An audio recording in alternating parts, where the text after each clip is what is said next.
چون دعا میشنم بسیارتر از نمونه ها میگویند که با این دعا میگویند که ای الله با توسط قرآنت گناه های ما را ببخش. همین گناه دعا جایز است؟ با قرآن جایز است، چون که قرآن صفت الله تعالی هست. با نام ها و صفت های الله تعالی وسیله کردن اجازت است. اللهم انی اسألک باسمائک الحسنى و صفاتک العلی. ای الله، من تو را با نام های اسمائک، با نام های زیبایت و صفت های عالیت میپرسم که برای من حفظ قرآن را آسان کن. مثلا اجازت است. و دویمینش عمل های صالح.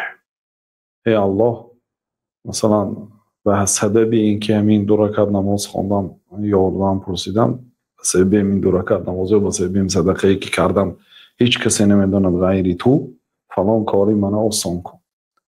به سبب عملهاتون دعا کردن ممکن.